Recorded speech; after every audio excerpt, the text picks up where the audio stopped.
Hello guys, मैं हूं अभय और आप लोग देख रहे हैं अभय क्लासेस यूट्यूब चैनल। फ्रेंड्स, आज हम लोग पढ़ने वाले हैं अनुपात और समानुपात। सबसे पहले हम देखने वाले हैं प्रमुख सूत्रों को।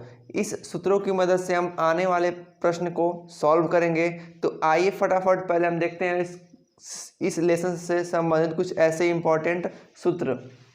जैसे देखिए, यदि आपको 4 समानुपात राशि दी गई हो तो आप उनमें कैसे संबंध स्थापित करेंगे। तो देखिए, पहली राशि गुणे चौथी राशि बराबर होती है तीसरी राशि गुणे चौथी राशि का। अब यदि इसी सूत्र से यदि आपको पहली राशि ज्ञात करना हो, दूसरी तीसरी चौथी दी गई हो, तो इसमें किस प्रकार से संबंध बताते हैं वो देखिए। दूसरी राशि गुणे तीसरी राशि बटा में चौथी राशि। यदि आपको यहीं पे दूसरी राशि ज्ञात करना हो और आपको पहली राशि चौथी और तीसरी दिया गया हो, तो पहली और चौथी को गुणा करेंगे आपस में, तीसरी से भाग कर देंगे। इसी प्रकार चौथा हमारा सूत्र होगा कि तीसरी राशि जब हमको ज्ञात करना होगा तो पहली राशि गुणे चौथी राशि करेंगे और उसमें दूसरी राशि से भाग कर देंगे। अब यदि यहीं पे देखें तो चौथी राशि यदि आपको ज्ञात करना होगा तो दूसरी और तीसरी को आपस में गुणा करेंगे और पहले से भाग करेंगे। ये तो रही हमारे 4 प्रकार के कुछ ऐसे महत्वपूर्ण सूत्र। यदि आपको 3 राशियां दी गई हों, अब आपसे उसमें मध्य अनुपाती पूछे कि इसमें मध्य अनुपाती ज्ञात कीजिए, तो मध्य अनुपाती ज्ञात करने के लिए आप करड़ी में पहली राशि गुणे तीसरी राशि करेंगे, तब जो मान आएगा वो मध्य अनुपाती मान निकल कर आएगा। तो आइए इन सूत्रों को पहले हम नोट्स कर लेते हैं, या फिर चाहे तो आप स्क्रीनशॉट ले सकते हैं। फिर इन सूत्रों पे हम एक एक प्रश्न को सॉल्व करेंगे और देखेंगे कि कैसे लगने वाला है अनुपात और समानुपात का ये सूत्र। देखिए, प्रश्न नंबर हम लोग का 1 है कि 3,9, 4 का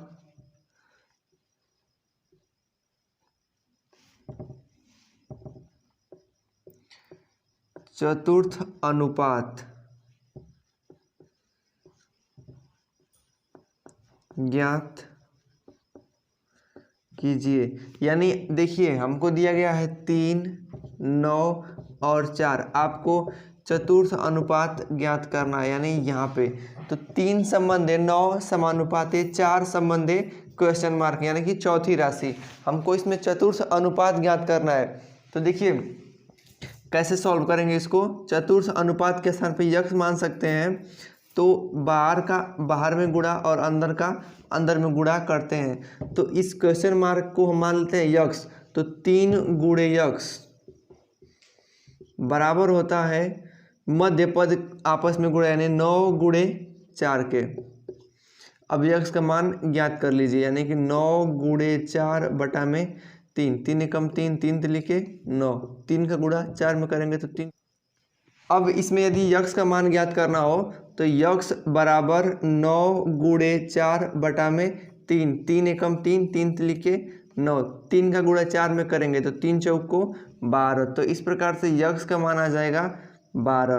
तो इस प्रकार से इस प्रश्न का जो आंसर होगा, जो इस क्वेश्चन मार्क के स्थान पर रखा जाएगा, वो 12 होगा। इस प्रश्न में जो चतुर्थ अनुपात पूछा है वो 12 होगा। ऐसे ही कुछ और प्रश्नों को सॉल्व करते हैं। जैसे मान लीजिए आपको सेकंड प्रश्न पूछा है कि प्रश्न में 18 और 72 का मध्य अनुपाती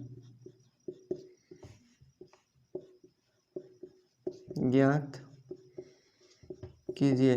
तो देखिए, हमने लास्ट में जो लास्ट वाला सूत्र पढ़ा था, मध्य अनुपाती ज्ञात करने का सूत्र है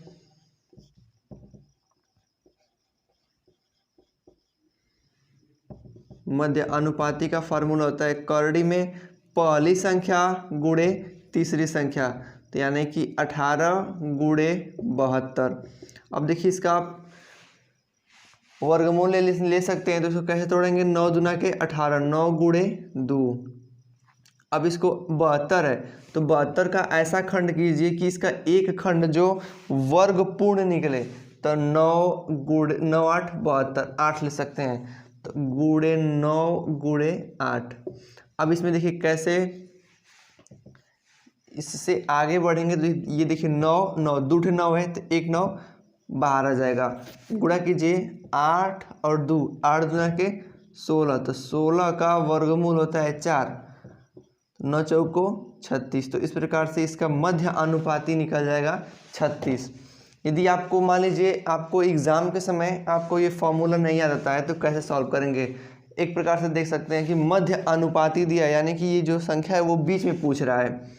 तो 18 संबंधे यक्ष समानुपाते यक्ष संबंधे 72, इस प्रकार से, यानी कि मध्य अनुपाती, ये दोनों मध्य अनुपाती में दोनों को यक्ष मान लेंगे। तो मध्य पद का मध्य में गुणा, बाय पद का बाय में गुणा, तो 18 गुणे 72 बराबर यक्ष स्क्वायर। अब स्क्वायर है इधर आएगा तो करणी हो जाएगा, तो करणी में 18 गुणे 72 बराबर यक्ष। अब यहाँ पे ये वाला और ये वाला बराबर हो गया। अब चाहें तो आप इसको सरल कर सकते हैं। 18 को 9 दूना 18 और 72 को 9 8 72, 9 कामन लेंगे, करड़ी में हो जाएगा 16, तो 9 गुणे 4, 9 चौको 36। दोनों का आंसर सेम आया। यदि आप इसको फॉर्मूला याद है तो आप फार्मूले से भी कर सकते हैं, या फिर आप इस प्रकार से कर सकते हैं कि मध्य अनुपाती पूछा है तो वो संख्या ज्ञात करना होगा जो कि हम मध्य में रखे हैं। तो मध्य में दूसरा और तीसरा को यक्ष मान के आपस में गुणा, यक्ष स्क्वायर बराबर 9 8 72 और 18 से सॉल्व कर देंगे। अब आइए अब देखिए प्रश्न संख्या 3।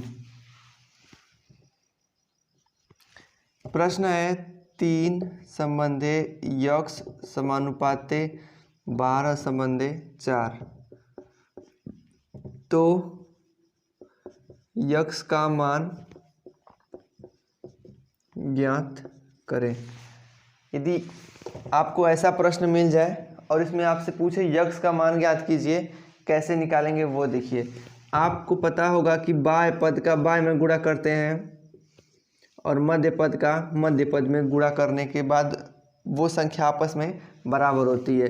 तो इसमें मध्य पद का मध्य में गुणा करेंगे, यक्ष भी बीच में और 12 भी बीच में है, तो 12 गुणे यक्ष बराबर, अब बाय पद का यानी कि 3 गुणे 4 करेंगे, यक्ष बराबर 3 गुणे 4 बटा में 12, 3 चौको 12, नीचे भी 12, मतलब 12 में 12 का भाग देंगे तो एक बार।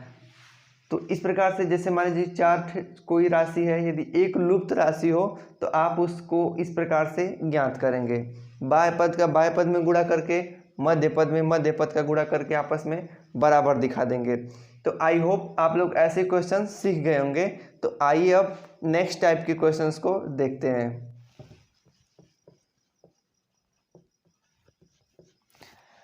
अब हम लोग टाइप 2 के क्वेश्चंस को देखेंगे और इसमें जानते हैं यानी कि अनुपात कहाँ से स्टार्ट होता है और अनुपात क्या होता है। अनुपात जब भी दिखाते हैं तो हम लोग समान राशियों में अनुपात दिखाते हैं,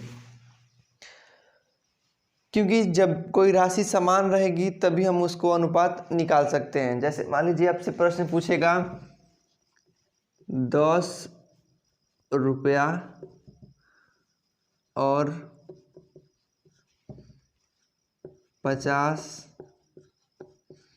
पैसे में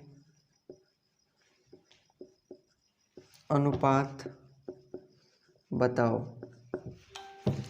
आपको बताना है 10 रुपया और 50 पैसे में अनुपात। तो देखिए आप एक बात ध्यान दे रहे होंगे कि इसमें रुपया है और इसमें पैसा है, जो कि यह एक समान राशि नहीं है। लिखने को तो हम इस प्रकार से लिख सकते हैं 10 संबंधे 50, लेकिन क्या ये सही है? नहीं, ये 10 रुपया में है और ये 50 पैसा में है। तो या तो हम एक काम करें कि दोनों को रुपया रुपया में बदल दें या फिर दोनों को पैसा पैसा में बदल दें। ये आपका पैसा है और ये आपका रुपया है। तो आप क्या करेंगे, आपको जो भी सुविधा लगे जिसमें भी बदलना हो बदल सकते हैं। आप चाहें तो आपको पता होगा कि 1 रुपया में कितना पैसा होता है? 100 पैसा। तो आप चाहें तो 10 गुणे 100:50 कर सकते हैं।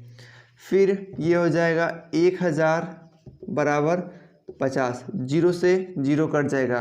5 से देखिए 5 से कम 5, 5 दूना के 10 और यह 0 उतर जाएगा। तो इस प्रकार से आप सरल कर सकते हैं। या तो आप इस यहाँ पे देखिए 10 रुपया संबंधे 50 पैसा। यदि हमारा इच्छा करे कि हम रुपया को रुपया रहने दें और पैसा को रुपये में बदल दें, तो देखिए 10 रुपया संबंधे 50 पैसा। आपको पता होगा कि 100 पैसा में होता है 1 रुपया, 1 पैसा में होगा 1/100 रुपया, और यहीं पे आपको 50 पैसा बदलना है तो 50 पैसा में हो जाएगा 50/100, डिवाइड करेंगे तो 1/2 रुपया। तो इस 50 पैसा को हम लिख सकते हैं 1/2 रुपया। तो आपको पता होगा कि ये जो अनुपात होता है ये कभी भिन्न या बटा में नहीं आंसर देते हैं इसका। तो इसको करने के लिए इन दोनों में समान संख्या का गुणा करेंगे जिससे कि 2 हट जाए। तो आप इसमें भी 2 से गुणा करेंगे और इस वाले में भी 2 से।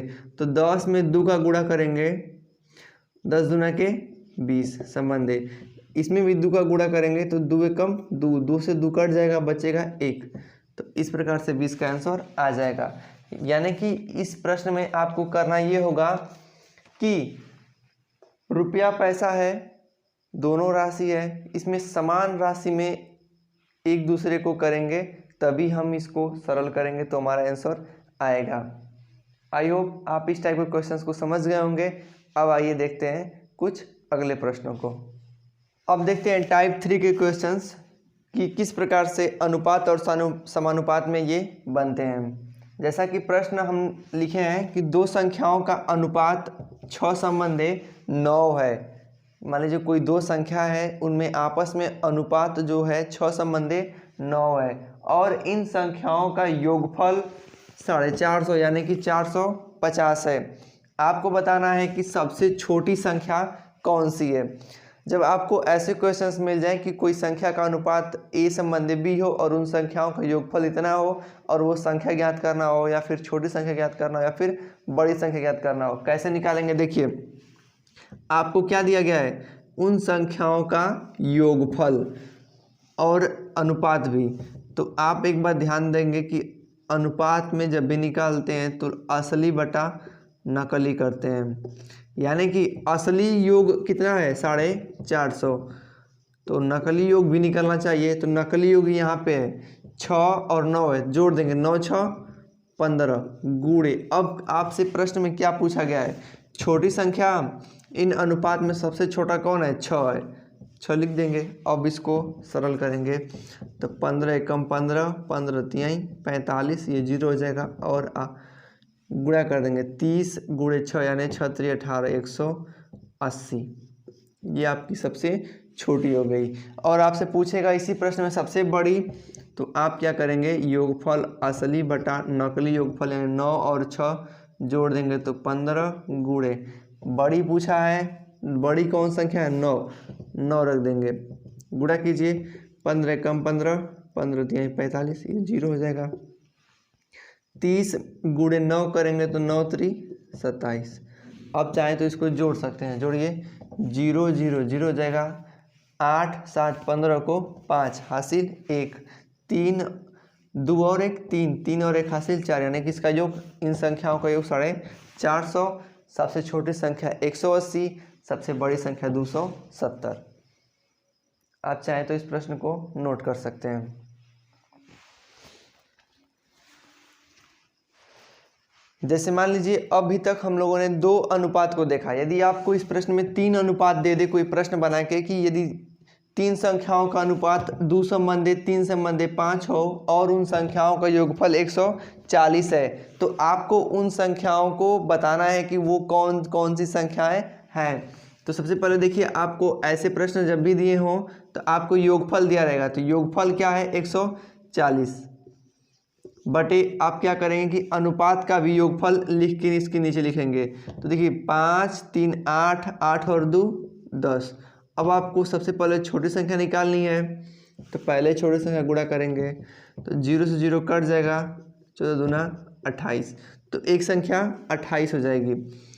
आपको दूसरी संख्या निकालनी है, 140 बटा 100 करेंगे, यानी कि असली बटा नकली, असली योगफल बटे नकली योगफल गुणे, अब उसके बाद 3 से गुणा करेंगे तो 0 से 0 कट जाएगा, 14 दूना 28, 14 तिहाई 42 हो जाएगा। अब यदि यहीं पे आपसे 25वीं संख्या ने सबसे बड़ी संख्या पूछेगा तो आप 5 से गुणा कर देंगे तो 14 पाँचे 70 हो जाएगा। आप इन तीनों संख्याओं का योग करेंगे तो हमारा 140 आना चाहिए। देखिए हो रहा है कि नहीं, 8 2 10 को 0 हासिल 1, 7 4 11, 11 और 2 13, 13 और 1 हासिल 14, यानी कि 140 हमारा आंसर आ गया। तो ऐसे ही निकालेंगे। आपको यहाँ पे कितना भी अनुपात क्यों ना दे दे, आप देखेंगे कि यदि अंतर दिया है तो इनको अंतर निकालेंगे, नीचे रखेंगे। यदि योगफल दिया है तो ऊपर योगफल बटे नीचे योगफल गुणे जो संख्या पूछा है आपसे वो। यदि आपसे इसी में छोटी संख्या पूछ देगा तो छोटा वाला अनुपात से गुणा करेंगे, आपसे बड़ी वाली संख्या पूछ देगा तो आप बड़े वाले का अनुपात का गुणा करके इस प्रकार से प्रश्न को सरल करेंगे। जैसे देखिए इसी में हम प्रश्न की बात करते हैं। प्रश्न बहुत ज़्यादा बनता है इससे। यदि मान लीजिए कोई मिश्रण है, दूध है प्लस पानी है, उस मिश्रण में पूरा 21 लीटर है। यदि आपसे पूछ देगा और प्रश्न भी देगा कि दूध संबंधे पानी का अनुपात 3 संबंधे 4 है, तो आपको बताना है कि उस पूरे मिश्रण में मिल्क कितना लीटर है और वाटर कितना लीटर है। ये प्रश्न को हमने पूरी अच्छे प्रकार से समझा दिया कि यदि मान लीजिए दूध और पानी का कोई 21 लीटर का मिश्रण है, उसमें दूध और पानी का अनुपात 3 संबंधे 4 है, तो आपको बताना है कि उस पूरे मिश्रण में दूध कितना है और पानी कितना है। देखिए कैसे सरल करेंगे। दूध और पानी पूरा योग दिया है 21 लीटर, 21 लिखेंगे। असली योग है तो नकली योग निकालेंगे, तो 4 और 3 7 जोड़ देंगे। अब पहले दूध पूछा है तो दूध का क्या है, 3 है, तो 3 लिखेंगे। 7 तरीके 21, 3 तरीके 9, तो आपको 9 लीटर क्या है उस मिश्रण में दूध मिल गया। पानी का पूछेगा तो 21 बटा 7, 21 जो कि पूरा मिश्रण है, 7 जो कि अनुपाती योग है, गुणे पानी के नीचे कौन सा अनुपात है, 4 का, तो 7 एकम 7, 7 तरीके 21, 3 चौक को 12 लीटर आपको इस मिश्रण में पानी मिलेगा। तो आई होप आप लोग इस वीडियो में जितने भी प्रश्नों को देखा वो आप समझ गए होंगे और अच्छी प्रकार से इसको प्रैक्टिस करेंगे। यदि आपको प्रैक्टिस के लिए प्रश्न की आवश्यकता हो तो आप अभय क्लासेस ABHAYCLASSES अभय क्लासेस टेलीग्राम चैनल पे आपको प्रश्न मिल जाएंगे। वहाँ से आप चाहें तो इन प्रश्नों को सरल कर सकते हैं। तो फ्रेंड्स आज की वीडियो में बस इतना ही। मिलते हैं नेक्स्ट वीडियो में, तब तक के लिए बाय बाय, जय हिंद, टेक केयर।